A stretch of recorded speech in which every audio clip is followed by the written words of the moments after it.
好了鸡肉，加入一点姜丝，再来半勺盐，1勺淀粉，1勺食用油，搅拌均匀，然后腌制20分钟。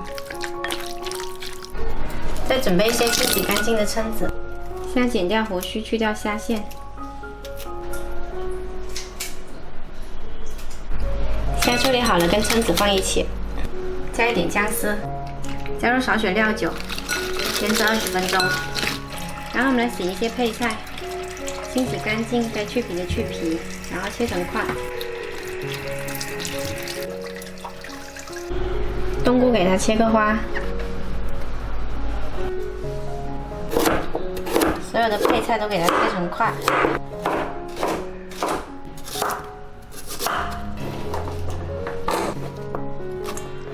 来加一点点盐，还有一点黑胡椒粉，然后给它捞均匀，不要用力抓。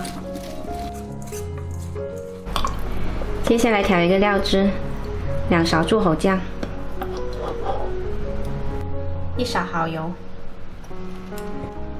，2勺番茄酱，1勺生抽，再来一点蜂蜜，然后给它们调开。锅里面先加入1勺猪油，先把姜粒跟蒜放下来炒香，接着加入所有配菜，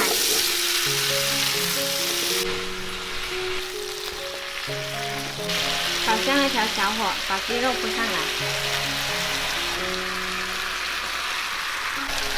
再来淋入半碗水，盖上盖子调中火焖15分钟。接着把虾跟蛏子倒进来，然后把冬菇放进来，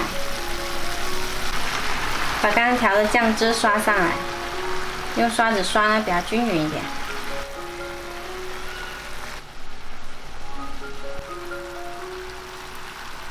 然后盖上盖再焖8分钟。好了，时间到，焖好了。哇，好香哦！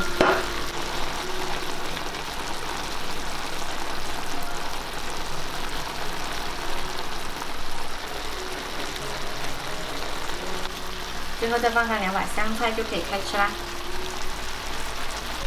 特别好吃的3汁焖锅，做法特别简单，自己在家里做呢，料又足又新鲜。喜欢的话可以试一下哦。我的波波露露哦，好香啊！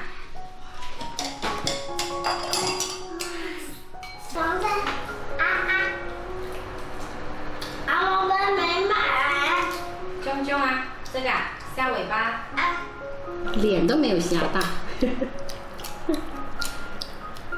那么大。